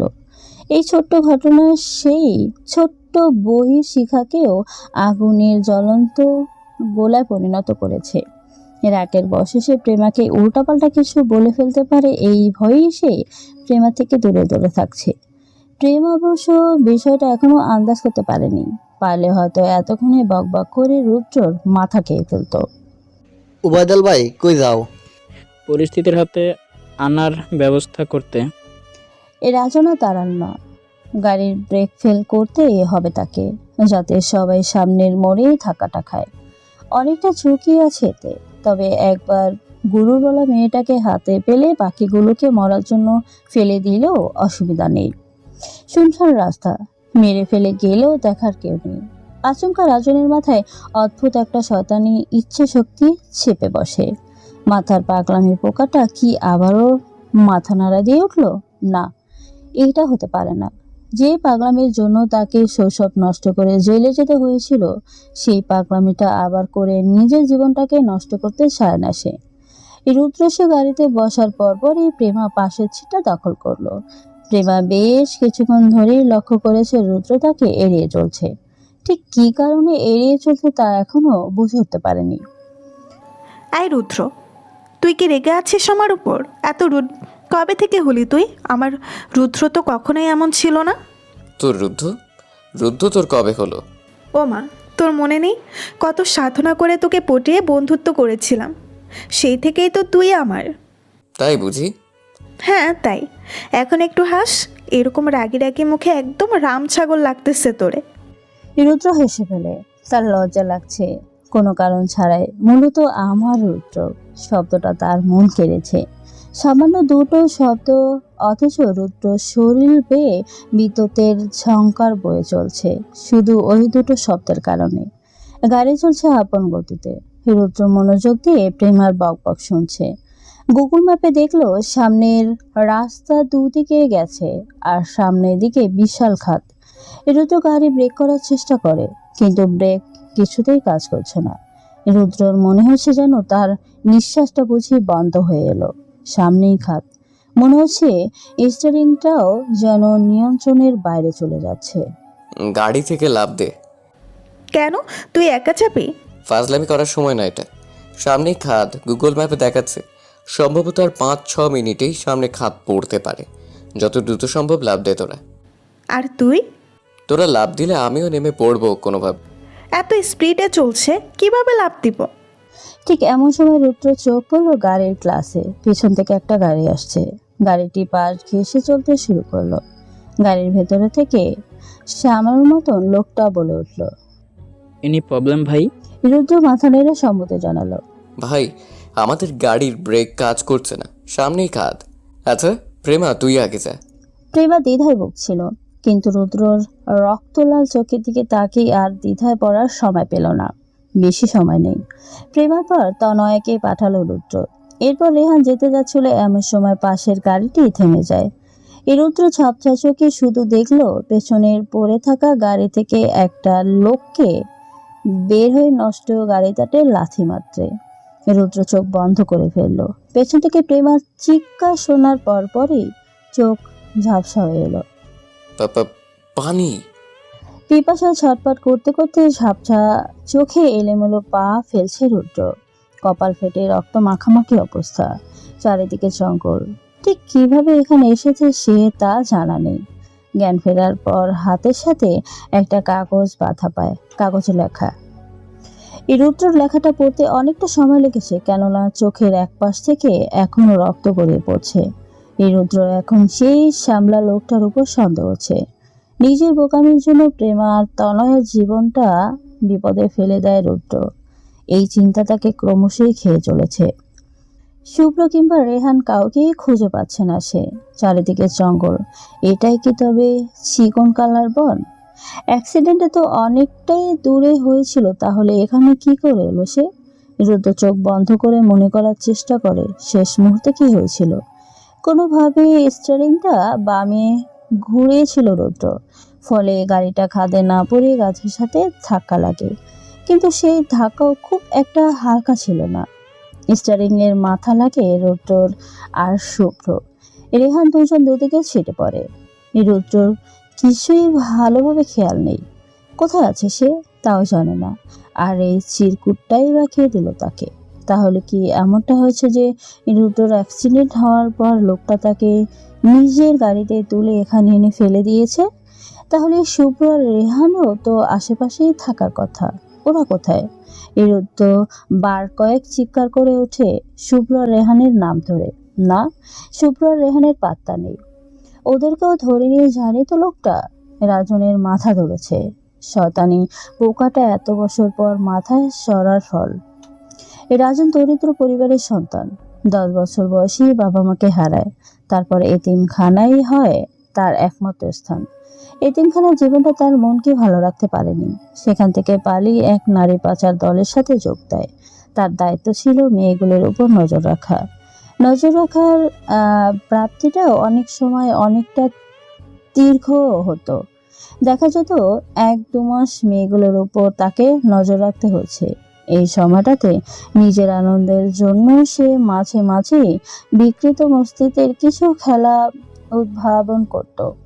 মেয়েগুলোর মধ্যে যে কোনো একজনকে টার্গেট করত। তাকে ছেড়ে দেওয়ার লোভ দেখিয়ে জঙ্গলের মাঝ বরাবর রেখে আসা হতো। মেয়েটাকে সুযোগ দিত পালানোর, কিন্তু মেয়েটা মূল রাস্তায় আসলেই তাকে ঢলে পড়তে হতো মৃত্যুর মুখে। এই পাচার কাজ হতো চিকন কালার বনে। বনের বাইরেই থাকতো 2 জন রক্ষী। মেয়েগুলোর পালিয়ে বের হলেই শুট। কোনো কথা নেই। এতগুলো মেয়ের মাঝে 2-1 জনের মরলে তাদের কিছু যায় আসতো না, বরং এক দলের একজনকে মারলে তাদেরই লাভ। অন্যরা ভয়ে অস্থির হয়ে থাকে। কি সুন্দর জীবন ছিল ওটা। সব শেষ হয়ে গেল সব। কোনো এক মহাপুরুষ বলেছেন, পৃথিবীতে যাবতীয় অনিশ্চির পেছনে নারীর হাত থাকবে। আজ কথাটা পূর্ণনয় রাজনের মাথায় ঘুরছে। আসলে নারীর জন্যই তার জীবনটা এরকম বদলেছে। পরবর্তীটা ইতিবাচক না নেতিবাচক আজও বুঝে উঠতে পারেনি সে। তবে ঘটনাগুলো এখনো চোখের সামনে ভাসে। শুভ্র রেহানকে এক হ্যান্ডকাপে আটকানো হয়েছে। দুজনেরই আঘাতপ্রাপ্ত হাত ব্যতীত অপর হাতে হ্যান্ডকাপ। চাইলেই হাতেও তাদেরকে বন্দি করতে পারত, কিন্তু সে সেটা চাচ্ছে না। আশেপাশে তাকিয়ে রুদ্রকে খোঁজার চেষ্টা করছে দুজনেই। সমস্যা হচ্ছে দুজনে একদিকেই যেতে হচ্ছে। সামান্য দূরত্ব রেখেও হাঁটা যাচ্ছে না। রেহানের টলমল অবস্থা। ছেলেটা এমনিতেই একটু দুর্বল, তার উপর আঘাত লেগেছে। রেহানের জন্য একটু পরপর শুভ্রকে বসতে হচ্ছে। রেহান ঠিক মতো উঠতেই পারছে না। সবকিছু অন্ধকার দেখছে সে। শুভ্র চারপাশে খুঁজছে। জঙ্গলটা ঠিক কতটা গভীর তা সে জানে না, তবে গুগল থেকে জানা তথ্যের ভিত্তিতে এটা একটা রহস্যময় জঙ্গল। এখান থেকে বের হওয়াটা যে সহজ হবে না বেশ ভালোই বুঝতে পারছে শুভ্র। আপাতত রুদ্রকে খুঁজে পেলে অনেকটাই উপকার হবে। ছেলেটা আদৌ সুস্থ আছে তো? শুভ্র একটি এগোতেই বেশ কিছু পায়ের ছাপ দেখতে পেল। এসব কোনোভাবেই রুদ্র না তো, কিংবা সেই লোকটা যে তাদেরকে এখানে এনেছে আর প্রেমা আর তনয়কে বন্দি করে রেখেছে। রেহান নড়তে পারছে না, এভাবে ওকে সাথে নিয়ে এগোতে সম্ভব না। আশেপাশে ভারী কোনো পাথর খোঁজে সে, খুব বড় না, মাঝারি সাইজেরই একটা পাথর খুঁজে পায়। রেহান তো পাথর দেখা মাত্রই ভ্রু কুঁচকায় ফেলে। তুই কি এই পাথর দিয়ে আমার হাত থেতলে দিয়ে আমাকে ফেলে পালাতে চাইছিস? ছাগল রে, পা চলে না তোর আর মুখ থামে না। ইচ্ছে করতেছে পাথর দিয়ে তোর মুখ থেতলে দেই। চুপ করে বসে থাক, হাত রাখ মাটিতে। না, আমি রাখবো না। ভাই প্লিজ, এই বিপদের সময় ঢং করিস না, আল্লাহর দোহাই লাগে। রেহানের হাত রাখলো মাটিতে। শুভ্র বেশ ভালোভাবে পর্যবেক্ষণ করে হ্যান্ডকাপটাতে জোরে সরে একটা আঘাত করলো। রেহানের চিৎকারে এক মুহূর্তের জন্য ঘাবড়ে গিয়েছিল সে, পর মুহূর্তে আলহামদুলিল্লাহ বলল। রেহানের হাত ঠিক আছে, হ্যান্ডকাপটাও খুলছে। রেহানকে একটা গাছের পাশে বসিয়ে পায়ের ছাপ অনুসরণ করতে লাগলো শুভ্র। 8 নম্বর জুতোর ছাপ এটা রুদ্ররই। মনে মনে কিছুটা হলেও আশ্বস্ত হলো সে। এবার রুদ্রকে পেয়ে গেলেই সবাই মিলে প্রেমার তনয়কে খুঁজে বের করাটা ব্যাপার নাই। রুদ্র প্রচন্ড মাথা ঘুরছে, কিছুতেই চারপাশ স্পষ্ট দেখতে পাচ্ছে না সে। অবশ্য চাইলেই একটু বুঝতে পারে, কিন্তু এই মুহূর্তে প্রত্যেকটা সেকেন্ড তার জন্য দামি। হাতের ঘড়িটাও নেই। সূর্যের আলো জঙ্গলের গাছগুলো আড়াল করে ফেলেছে। সন্ধ্যা নামলে চারপাশটা বিদঘুটে অন্ধকার হয়ে যাবে, তখন আর নিজের ছায়াটাও সন্ধান পাওয়া যাবে না। রুদ্র কেন যেন মনে হচ্ছে সে বারবার ঘুরে ফিরে একই জায়গায় এসে দাঁড়াচ্ছে। অবশ্যই এটা তার ভুল ধারণা, কেননা জঙ্গলের প্রতিটা মোড় একই রকম। রুদ্র ঠিক করলো তার যাওয়া চিহ্ন রাখবে, যদিও সে তখনও আশেপাশে কোনো চিহ্ন রাখার মতো বস্ত্র খুঁজে পায়নি। ঝাপসা চোখে বারবার প্রেমার ছবি কল্পনা করছে সে। আফসোস হচ্ছে কেন সে আগেই প্রেমাকে বলল না। 2 বছর আগে যে ভুলটা সে করেছিল, সেই একই ভুলটা আবারও কি করে করতে পারলো সে? আগেরবার প্রেমা হারিয়েছিল নিজের ইচ্ছেতে, ফিরেছেও, কিন্তু এবার যদি আর না ফিরে, রুদ্র যদি আর কখনো প্রেমাকে ফিরে না পায়, বুকের ভেতরে এক রাস শূন্যতা জমাট বাঁধে রুদ্রর। হিংস্র পশু চিৎকারের শব্দ শুনতে পাচ্ছে রুদ্র। একবার মনে হচ্ছে চিৎকারটা সত্যি, একবার মনে হচ্ছে হ্যালোসিনেশন। আশেপাশে সবকিছু হ্যালোসিনেশন মনে হচ্ছে তার। কপাল থেকে রক্ত পড়া এখনো বন্ধ হয়নি। ঘাস দিয়ে কিছুক্ষণ আটকে ছিল, কিন্তু এখন আবারও রক্ত স্বগতিতে প্রবাহিত হচ্ছে। রুদ্র যত চিন্তা তার বন্ধুদের নিয়ে। তার জীবনের সবচেয়ে বড় ভুল ছিল এখানে আসতে রাজি হওয়া। রাজন গুরুর পাঠানো লোক দুটোকে বেঁধে রেখেছে। রীতিমতো লোকগুলো স্বীকারও করে ফেলেছে গুরু আসলে কোনো সাধক নয়, সে একজন ছোটখাটো সন্ত্রাসী।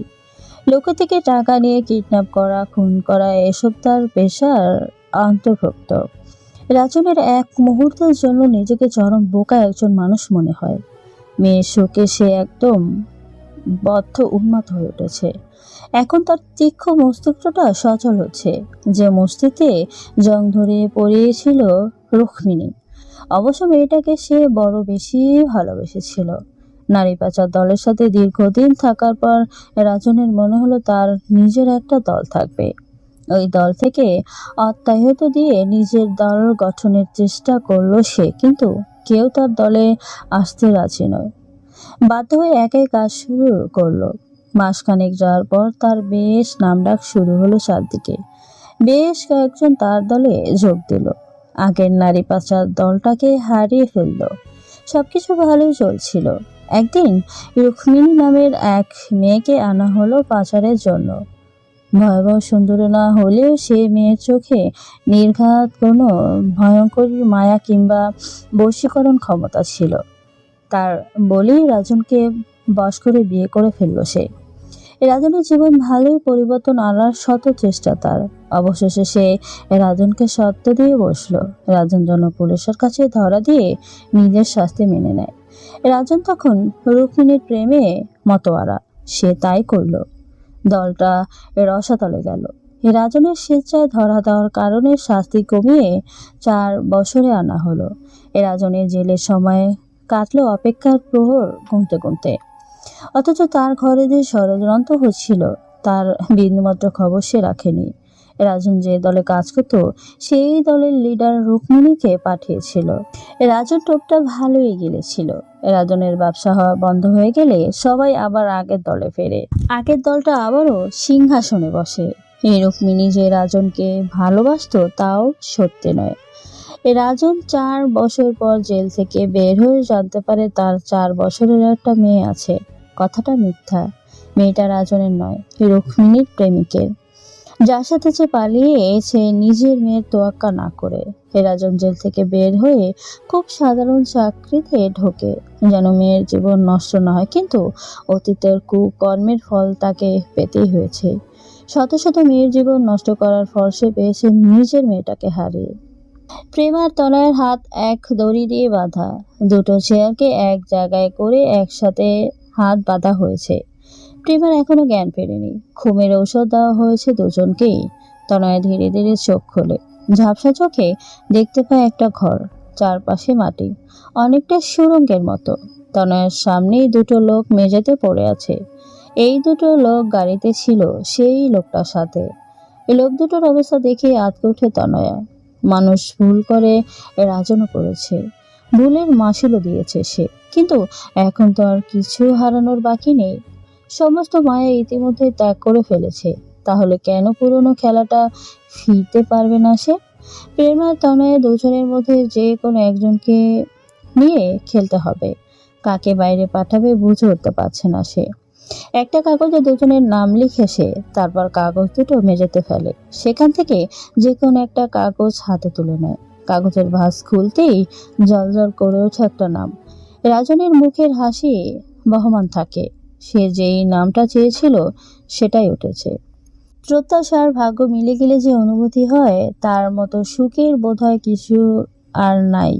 সেই সুখকর মুহূর্তটাই উপভোগ করছে রাজন। প্রেমের মাথা ঘুরছে। তার শরীরে ঠিক কতটুকু ড্রাগস ইনজেক্ট করা হয়েছে সে জানে না, কিন্তু ড্রাগের মাত্রাটা যে খুব কম নয় তাও স্পষ্ট অনুমোদন করতে পারছে। প্রেমাকে একটা কাজ দেওয়া হয়েছে। সময়ের মধ্যে কাজটা সমাধান করতে না পারলে তনয়কে নিজের জীবন হারাতে হবে। প্রেমা কিছুতেই চায় না সেটা। নিজের জীবনের বিনিময় হলেও তার তনয়কে বাঁচাতে হবে। প্রেমার কাজটাও যে খুব সহজ তা নয়। এই জঙ্গলের কোনো এক কোণে একটা সোনালী বর্ণের ছোটখাটো নারী মূর্তি লুকিয়ে রেখেছে রাজন। তাকে সেই মূর্তিটা খুঁজে বের করতে হবে। কিছু ক্লু তাকে দেওয়া হয়েছে ঠিকই, কিন্তু ড্রাগের ডোজে সে আপাতত মানসিক ভারসাম্যহীনের মতো আচরণ করতে শুরু করেছে। রাজনের খেলাটা বেশ মজা লাগছে। অবশ্য খেলাটা হুট করে মাথায় আসলো এর পেছনে তার একটা দৃশ্যত স্বার্থ আছে। পুলিশের কাছে ধরা দেওয়ার আগে রাজন একটা স্মাগলিংয়ের সাথে জড়িত ছিল। প্রায় ডজন খানেক প্রজাতি মূর্তি সে বিদেশ চড়া দামে পাচার করেছে। শেষ মুহূর্তে এসে এই মূর্তিটা সে এই জঙ্গলে লুকিয়েছিল, যেন ভবিষ্যতে কাজে লাগাতে পারে। প্রেমাকে কাজে লাগিয়েই সে মূর্তিটা হাতাতে চায়। তারপর প্রেমা তনয়া দুজনকে মেরে ফেলবে। গুরুর লোকগুলোর মুখ থেকে এখনো পুরো সত্যিটা শোনেনি রাজন। শোনার কি দরকার আছে? গুরু কেন রাজনকে বোকা বানাতে চেয়েছিল? সে নিজেও তো এই কিডন্যাপিংটা করতে পারত। গোলমালের গন্ধটা রাজন পাচ্ছে ঠিকই, কিন্তু সে মত্ত তার বিকৃত খেলায়, যা তাকে এই মুহূর্তে চরম তৃপ্তি দিচ্ছে। রাজনের হাসিটা তনয়ের একদম পছন্দ হচ্ছে না। তার প্রচন্ড কান্না পাচ্ছে। শুভ্র তার বাড়িতে বলে এসেছে আগামী 7 দিনের জন্য তারা ঘুরতে যাবে।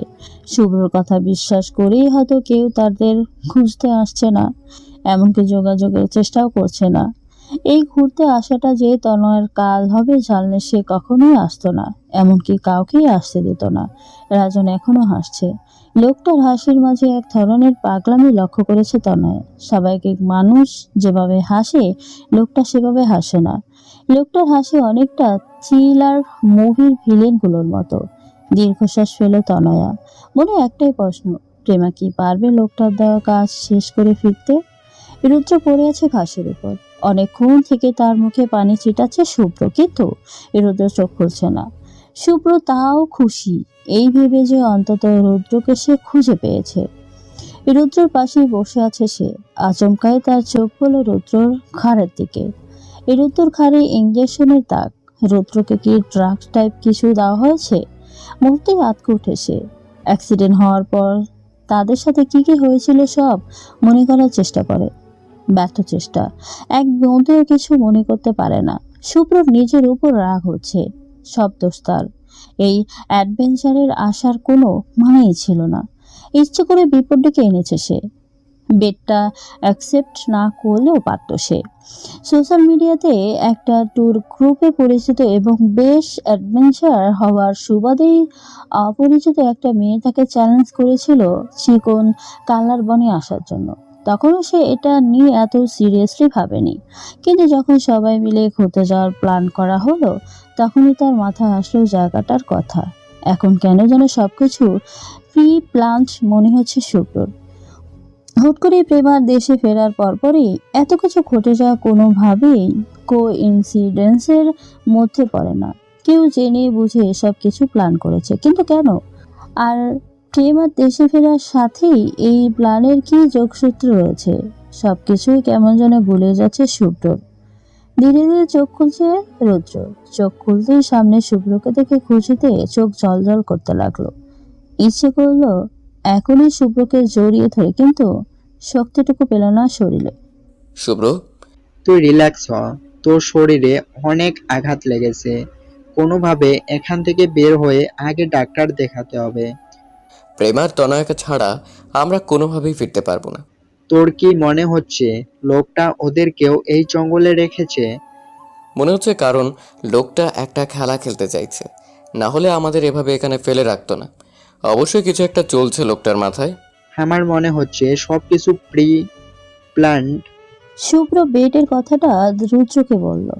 রুদ্র সন্দেহ হচ্ছে, নিশ্চয়ই কোনো একটা ঝামেলা আছে এসব কিছুর মাঝে। সবকিছু বোঝার আগে প্রেমা আর তনয়াকে খুঁজতে হবে। রেহান কই? ওই নড়তে পারছে না, একটা গাছের নিচে বসাই আসছি। ও ঠিকই আছে, চিন্তা করিস না। কোন দিকে যাওয়া যায় বলতো? আপাতত সোজাই চল। আচ্ছা চল। রুদ্র আর শুভ্র সামনের দিকে এগোতে থাকে। প্রেমার হাসি পাচ্ছে। কোন ধরনের ড্রাগস তার রক্তে প্রবাহিত হচ্ছে জানা নেই তার। একটু আগেই কান্না পাচ্ছিল, এখন হাসি পাচ্ছে। কখনো বা প্যানিক হচ্ছে। এসব সামনে মূর্তি খোঁজাটা কিভাবে সম্ভব তার পক্ষে? তবু হাল ছাড়ে না প্রেমা। মনে করার চেষ্টা করে লোকটা কি কি বলেছিল, কিন্তু কিছুই ঠিকঠাক মনে করতে পারে না। শুধু মনে পড়ে মূর্তিটা একটা বড় গাছের নিচে পুঁতে রাখা আছে, আর গাছটার উপর একটা ত্রিশূলের চিহ্ন এঁকে রেখেছিল সে। এতগুলো গাছের মধ্যে সে গাছ খুঁজতে যাওয়া অনর্থক। তার চেয়ে বড় কথা, লোকটা কত বছর আগে চিহ্ন এঁকেছিল আল্লাহ মালুম। এতদিনেই কি সে চিহ্নটুকু অবশিষ্ট আছে? একটু হাতেই হাঁপিয়ে উঠেছে প্রেমা, কিন্তু চিহ্নটা তো তাকে খুঁজতেই হবে।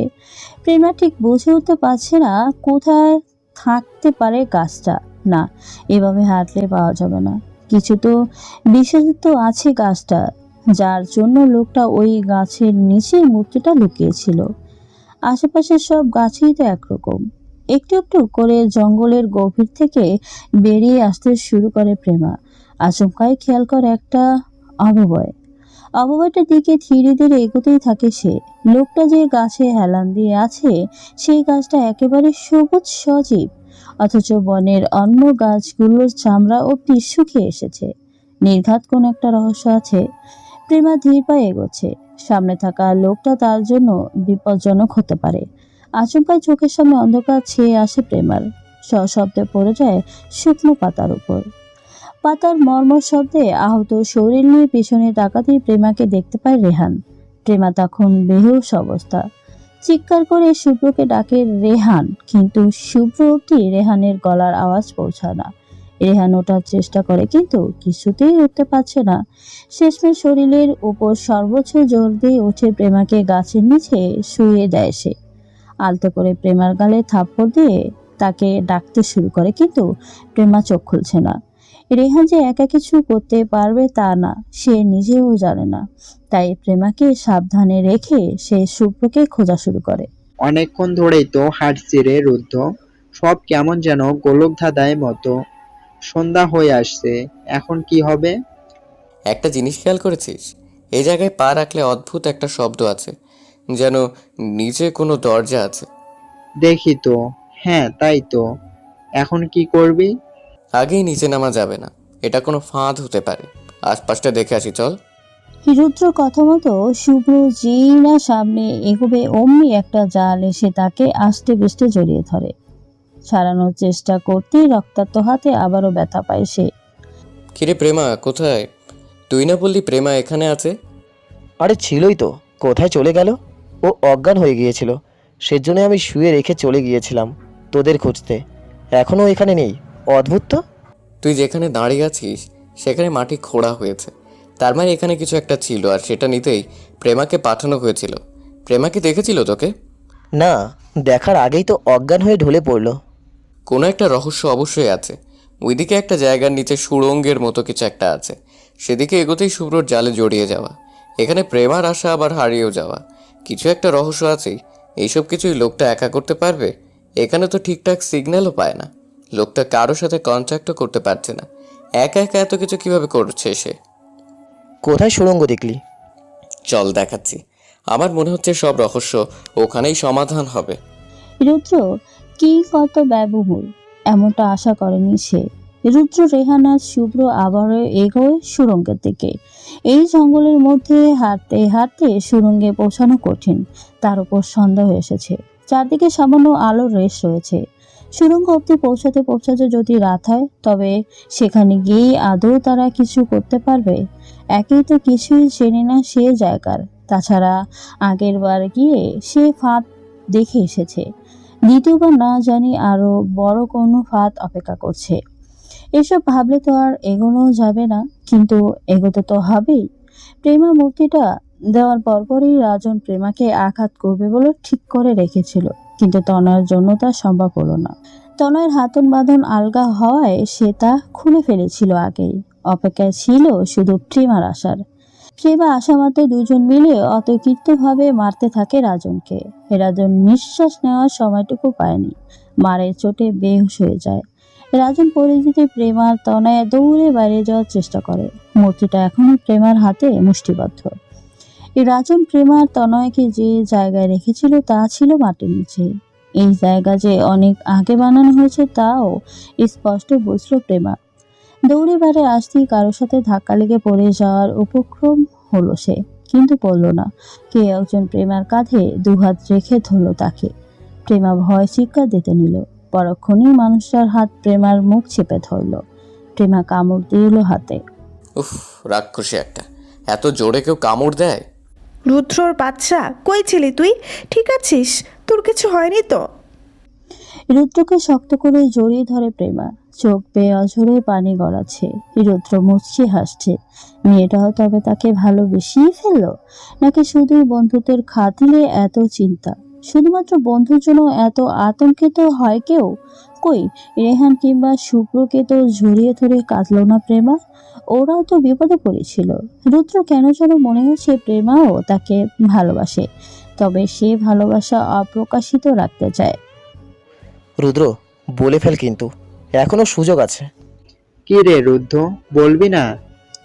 রেহানা শুভ্র সামনে রুদ্রকে খোঁজাচ্ছে, আর রুদ্র বেচারা তো কথাই বলতে পারছে না। পড়ে থাকা লোকটার ফোন নিয়ে বেশ অনেকক্ষণ সময় পার করে জঙ্গল থেকে বের হয় সকলে। এই রুদ্র প্রথমেই কল দেয় পুলিশকে, তারপর 5 জন রাস্তার এক ধারে বসে পুলিশের অপেক্ষা করতে থাকে। রুদ্র সুযোগ করছে প্রেমাকে মোলের কথা বলে দেওয়ার, কিন্তু কিছুতেই সাহস কুলাচ্ছে না। রুদ্র মাথায় আচমকাই একটা মিউজিক ভিডিওর দৃশ্যপট ভেসে ওঠে। অনেক পুরনো একটা গান, কি যেন ছিল গানটা? ও হ্যাঁ, সখিরে সখিরে। ছেলেটা তার বান্ধবীকে ভালোবাসতো। বান্ধবী ছেলেটার মনের কথা জানার জন্য আর একজনের সাথে প্রেমের নাটক করে। এটা দেখে ছেলেটা ঠিক করে মেয়েটাকে ছেড়ে চলে যাবে। তারপরে স্টেশনে এসে মেয়েটা ছেলেটাকে থাপ্পড় মেরে প্রপোজ করতে বলে। আচ্ছা, রুদ্র প্রেমাকে কিভাবে প্রপোজ করবে? জানে তেনভাবে প্রপোজ করলে যদি প্রেমাও মেয়েটার মতো করে বলে?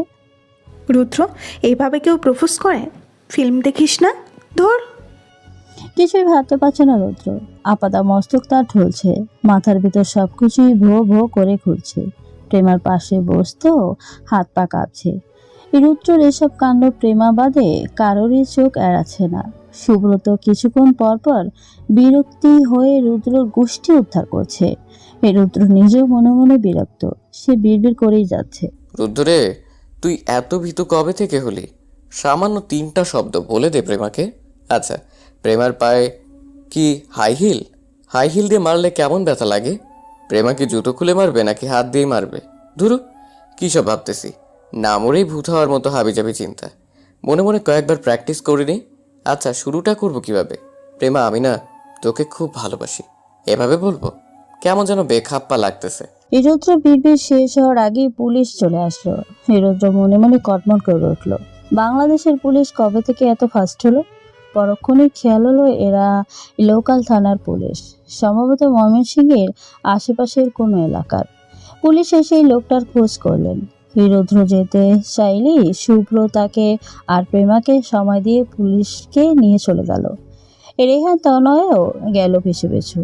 রুদ্র দাঁত দিয়ে নখ কামড়াচ্ছে। এটা তার পুরনো অভ্যাস, যখনই ঘাবড়ে যায় তখনই এই কাজটা করে।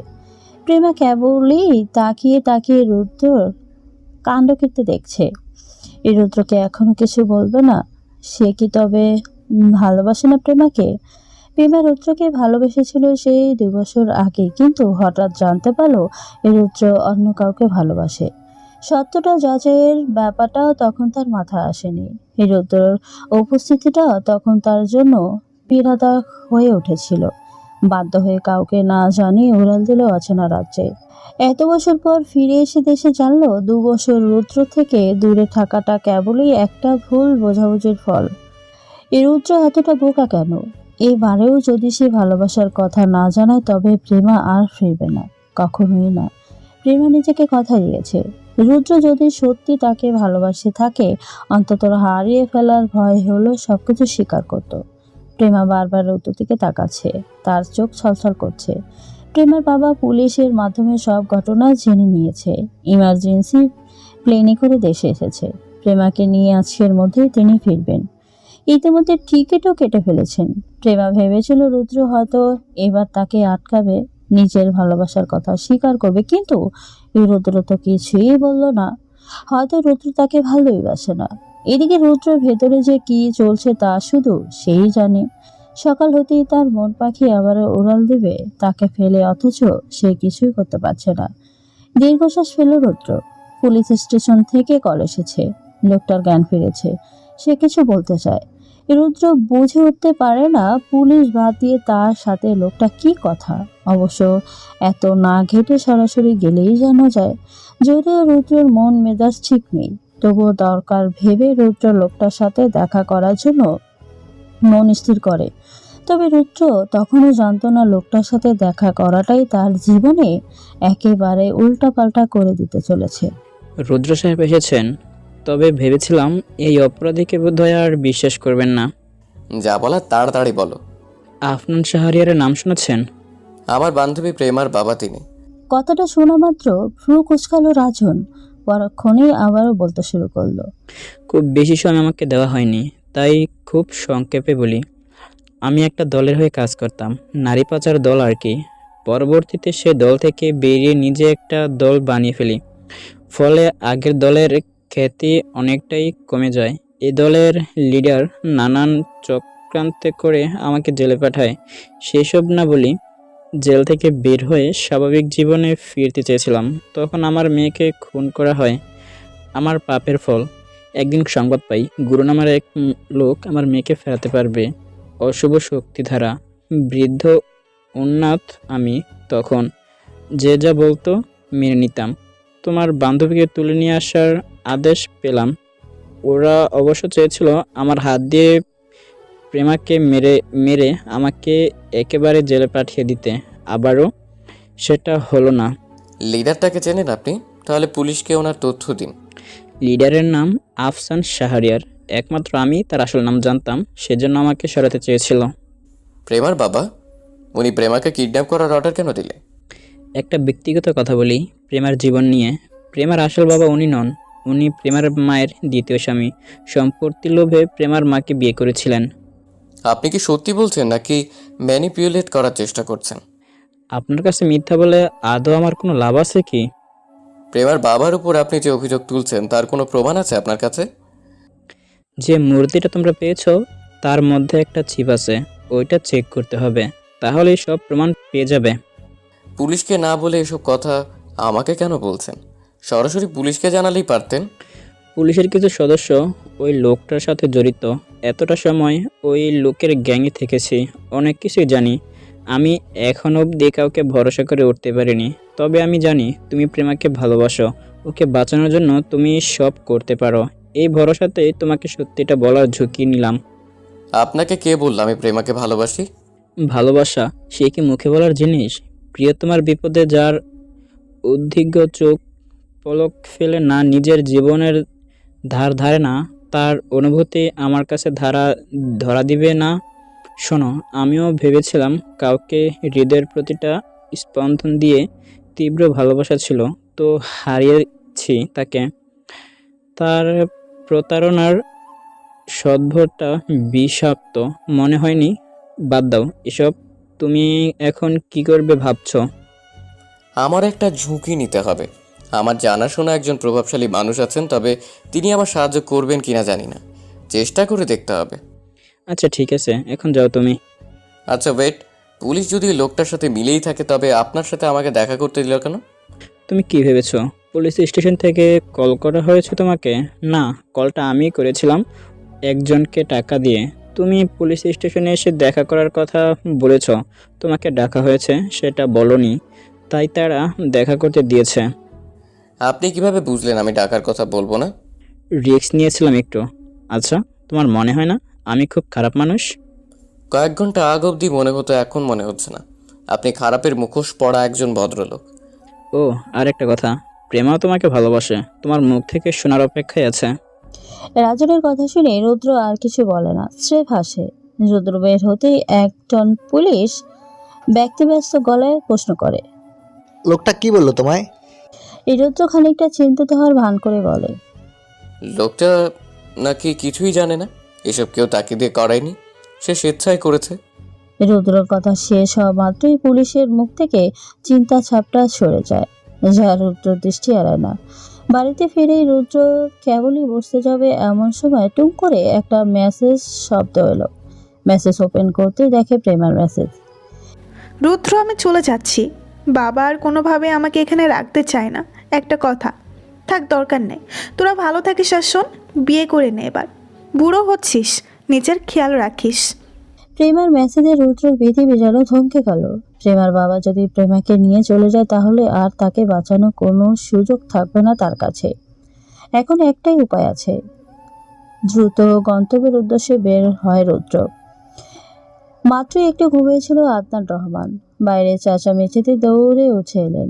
বিশাল বাড়িতে একা তিনি, বাইরে একজন গার্ড আছে কেবল। বাইরে আসতেই দেখলেন রুদ্র গেটে দাঁড়িয়ে, তাকে দেখা মাত্রই দৌড়ে এলো তার কাছে। রুদ্রর উপর তার অবশ্য আর রাগ নেই। বিয়ের রাতে আদ্রিতা তাকে কল করে সব বলেছিল। রুদ্র সাজানো নাটক, আদ্রিতা আর আদিলের লুকোচুরি প্রেম, সবটাই। তিনি নিজের মেয়ের উপর বড্ড খুশি হয়েছিলেন। অন্তত তার মেয়ে দিন শেষে হলেও সত্যিটা জানিয়ে সংসার শুরু করেছে।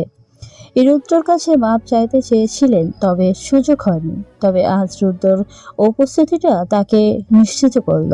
তিনি কিছু বলার আগেই রুদ্র বলতে শুরু করলেন, আঙ্কেল, আগের কথা সব ভুলে যান, আমায় দয়া করে একটু সাহায্য করুন। তোমার ওপর রাগ নেই আমার, বরং আমি খুশি। অদ্রিতা সবটাই বলেছে আমায়। তুমি ভেতরে এসো। সে সময় নেই আঙ্কেল। আচ্ছা, কি হয়েছে সেটা বলো। রুদ্র শুরু থেকে শেষ সবটুকু সংক্ষেপে বলল। রুদ্রর কথা শুনে আদনান রহমান কিছুক্ষণ ভেবে বললেন, আচ্ছা বুঝেছি, আমার জানা একজন বিশ্বস্ত অফিসার আছে। আমি তার টিম সহ এয়ারপোর্টে যাচ্ছি। তুমি তাড়াতাড়ি গিয়ে প্রেমাকে আটকাও। এয়ারপোর্টে কোনো সমস্যা হলে আমায় কল দিও। আদনান রহমানের কথা বলতে দেরি আছে। রুদ্র যেতে দেরি নেই। প্রেমাকে হারাতে চান না সে কিছুতেই। এয়ারপোর্টে একটা গন্ডগোল স্পষ্ট দৃশ্যমান। বাধ্য হয়ে জার্নি টাইম 2 ঘন্টা পেছানো হয়েছে। আফরান শাহরিয়ানকে ঘিরে পুলিশের দল। তিনি কিছুক্ষণ পর পর সূক্ষ্ম দৃষ্টিতে রুদ্রের দিকে তাকাচ্ছেন।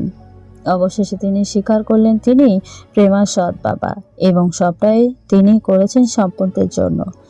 প্রেমা বাংলাদেশে মারা গেলে তার উপর কেউ সন্দেহ করত না, তাই তিনি এই প্ল্যান করেন। আর রাজনকে কাজে লাগানোর উদ্দেশ্য ছিল তাকে রাস্তা থেকে সরানো। রাজন আফনান শাহরিয়ানের আসল রূপটা জানত, যদিও কাউকে বলবে কিনা নিশ্চিত ছিলেন না তিনি, তবু এই ভয় নিয়ে বাঁচতে চাননি। সবটা শোনার পর পুলিশ তাকে অ্যারেস্ট করলো। আদনান রহমান রুদ্র দিকে তাকিয়ে হাসলেন। রুদ্র কৃতজ্ঞতার সুযোগ ধন্যবাদ জানালেন। প্রেমা মূর্তির ন্যায় বসে আছে এক কোণে। তার কাছে জীবনের এতগুলো বছর মিথ্যে হয়ে গেছে। একটু আগে ঘটে যাওয়া ঘটনা থেকে এখনো বেরিয়ে আসতে পারছেন না সে। রুদ্র ঠিক কিভাবে শুরু করবে বুঝে উঠতে পারছে না, কিন্তু কথাগুলো আজ তাকে বলতেই হবে। এই প্রেমা শোন, শুনছি। তুই কি আমার উপর রেগে আছিস? না। ও আচ্ছা। রুদ্র চুপ হয়ে যায়, কি বলবে বুঝে উঠতে পারছে না, তাই বারবার প্রেমার দিকে তাকাচ্ছে। তুই কি কিছু বলবি? প্রেমার প্রশ্নে হকচকিয়ে যায় সে। এদিকে প্রেমা ভেবে রেখেছে যদি রুদ্র আজও কিছু না বলে তাহলে প্রথমে জুতো খুলে ওকে পেটাবে, তারপর ফ্ল্যাট ধরে চলে যাবে।